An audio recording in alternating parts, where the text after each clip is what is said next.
नमस्कार दोस्तों, स्वागत है आपका हमारे YouTube चैनल पर। मगर वीडियो शुरू करने से पहले कुछ बातें बताना चाहता हूँ। दोस्तों, ये वीडियो काफ़ी इंपॉर्टेंट टॉपिक पर है। मैं चाहता हूँ वीडियो को शुरू से एंड तक पूरा देखें। ठीक है। आज हम एक बहुत ही इंपॉर्टेंट टॉपिक पर बात करने जा रहे हैं, जिसका नाम है पब्लिक हेल्थ। पब्लिक हेल्थ का मतलब है समाज के सभी लोगों की हेल्थ रिलेटेड प्रॉब्लम्स का सॉल्यूशन देना और उनकी हेल्थ को बेहतर बनाना। तो चलिए जानते हैं पब्लिक हेल्थ के कुछ इंपॉर्टेंट पॉइंट्स के बारे में। तो दोस्तों, इसमें मैंने चार पार्ट में पॉइंट्स डिवाइड कर रखे हैं। उनको मैं लाइन से आपके साथ डिस्कस करूंगा। ठीक है। तो जो हमारा पहला है पार्ट वन, वो है हेल्दी लाइफस्टाइल, यानी स्वस्थ जीवन शैली। इसमें क्या है, इसको जानते हैं। सबसे पहले बात करते हैं हेल्दी लाइफस्टाइल की। हेल्दी लाइफस्टाइल हमारे जीवन में बहुत मतलब इम्पोर्टेंट है।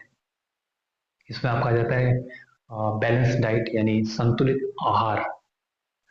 हमारे खाने में संतुलन होना चाहिए। इसका मतलब है कि हमें फल, सब्जियां, अनाज, प्रोटीन और डेयरी जैसे जो उत्पाद होते हैं, है ना, प्रोडक्ट होते हैं, सही मात्रा में अपने खाने में शामिल करना चाहिए।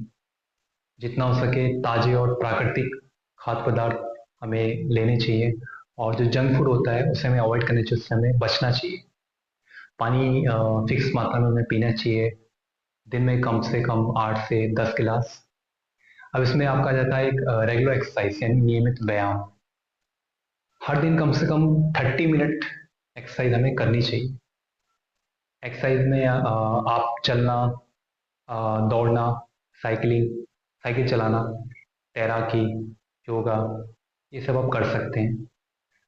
एक्सरसाइज न केवल हमारे शारीरिक मतलब स्वास्थ्य के लिए, बल्कि जो हमारा मानसिक स्वास्थ्य होता है, मेंटल हेल्थ, उसके लिए भी काफ़ी इम्पोर्टेंट होता है। अब इसमें आ जाता है इनफ स्लीप, यानी पर्याप्त नींद। रात में 7 से 8 घंटे की नींद लेनी बहुत जरूरी है। नींद की कमी से हमारी रोग प्रतिरोधक क्षमता, यानी जो इम्यूनिटी सिस्टम होता है, वो डाउन हो जाता है। ठीक है। और हम जल्दी बीमार पड़ सकते हैं।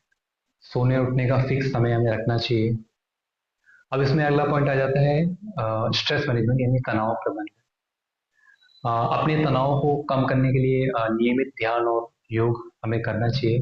अपने शौक और जो मन पसंदीदा जो काम होते हैं, जो हमें अच्छे लगते हैं, वहाँ हमें थोड़ा समय देना चाहिए।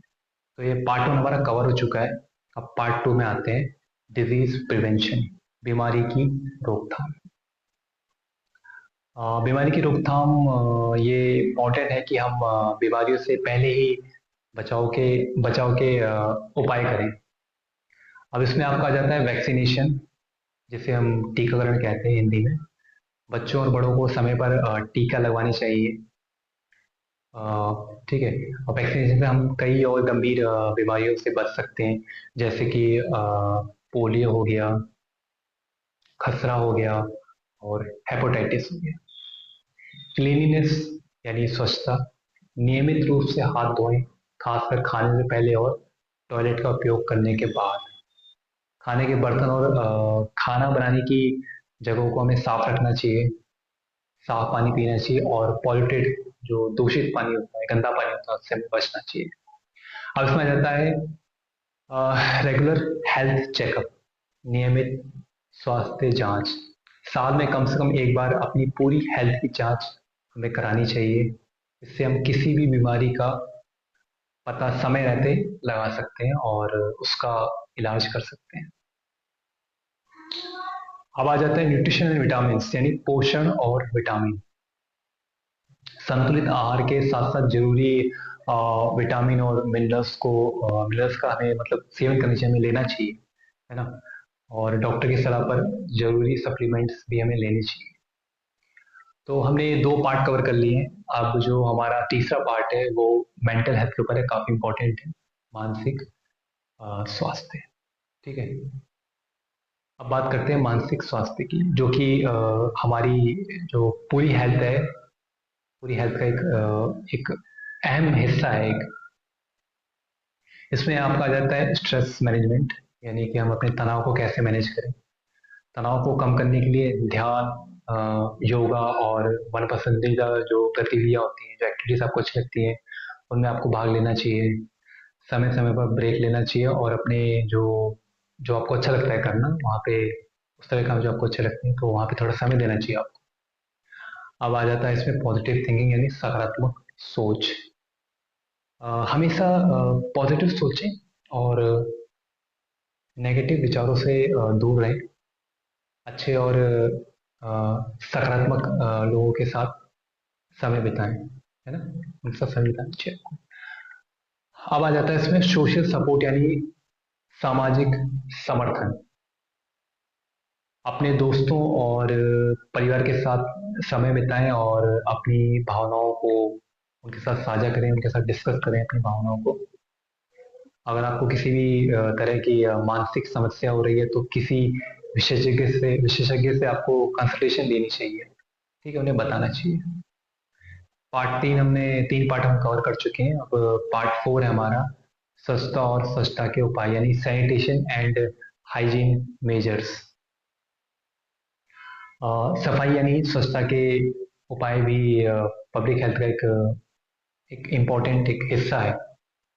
इसमें आपका आ जाता है पर्सनल हाइजीन यानी व्यक्तिगत स्वच्छता। रोजाना नहाएं और अपने शरीर को साफ रखें, साफ कपड़े पहने, ठीक है। इसमें अब आपका और आ जाता है इन्वायरमेंटल सैनिटेशन यानी पर्यावरणीय स्वच्छता। अपने आसपास की सफाई का ध्यान रखें, कचरा सही जगह पर फेंकें और रिसाइकिल करें। तो दोस्तों, ये थी पब्लिक हेल्थ के कुछ इम्पोर्टेंट पॉइंट्स। उम्मीद है कि आपको ये जानकारी काम की लगी है। अब दोस्तों, GOQII जो कि एक इंडियन फिटनेस कंपनी है, उसने एक डेटा जारी किया 2024 में पब्लिक हेल्थ को लेकर। तो वो डेटा मैं आपके साथ शेयर करूंगा। अब यहाँ पर कुछ इंपॉर्टेंट पॉइंट्स और कुछ आंकड़ों को मैं आपके साथ डिस्कस करना चाहूँगा, जो कि GOQII जो कि इंडियन फिटनेस कंपनी है उन्होंने दिया था। तो शुरू करते हैं। जेंडर डिस्पैरिटी यानी लिंग असमानता, 59% महिलाएं और 40% पुरुष अनहेल्दी बताए गए हैं। महिलाओं में 16% ओबेसिटी है, जो जेंडर के बीच हेल्थ में इम्पोर्टेंट अंतर को दर्शाता है। अब इसमें आ जाते हैं राइजिंग स्ट्रेस लेवल्स, तो इसका भी परसेंटेज देख लेते हैं कितना है, ठीक है। बढ़ता तनाव स्तर जो है, तो 26% काम से संबंधित तनाव रिपोर्ट करते हैं और 17% फाइनेंशियल इनस्टेबिलिटी से गुजर रहे हैं। महिलाओं के बीच तनाव स्तर में तेजी से बढ़ोतरी हुई है। 2021 में 25% था, जो कि 2023 में 35% तक गया है, ठीक है, 2023 तक का उनका। अब लाइफस्टाइल डिजीज यानी जीवन शैली रोग, तो इसका भी कुछ डेटा हम देख लेते हैं। तो हाई ब्लड प्रेशर 23% जनसंख्या को असर कर रहा है। Diabetes, high cholesterol, high blood pressure और थायराइड समस्याओं जैसी स्थितियां अभी भी बनी हुई हैं और अभी भी स्थिर हैं। इम्पैक्ट ऑन सीनियर सिटीजन्स यानी कि जो बुजुर्ग लोग यानी बुढ़ापे पर प्रभाव, बुजुर्गों पर क्या प्रभाव है इसका, ठीक है, तो उसका भी डेटा हम देख लेते हैं। 48% हाई ब्लड प्रेशर से पीड़ित हैं, 38% डायबिटीज से और 30% हाई कोलेस्ट्रॉल से। ये पॉइंट्स भारतीय जनसंख्या द्वारा सामने आने वाली इम्पोर्टेंट हेल्थ चुनौतियों को उजागर करती हैं, विशेष रूप से लिंग स्वास्थ्य में असमानता जो भी डिस्कस किया, बढ़ते तनाव स्तर, जीवन शैली रोग और बुढ़ापे पर प्रभाव, जो कि भी मैंने डेटा थोड़ी पहले आपसे डिस्कस किया। तो दोस्तों, वीडियो को कैसा लगा आप मुझे नीचे कमेंट करके बताना। वीडियो अच्छा है तो आप लाइक करना, वीडियो शेयर करना और चैनल को आप सब्सक्राइब करना, और कमेंट के जरिए आप बता सकते हैं कि मुझे और क्या सुधार करने की जरूरत है, और इसी तरह के काम के टॉपिक्स मैं आपके लिए बनाता रहूँगा। Thank you.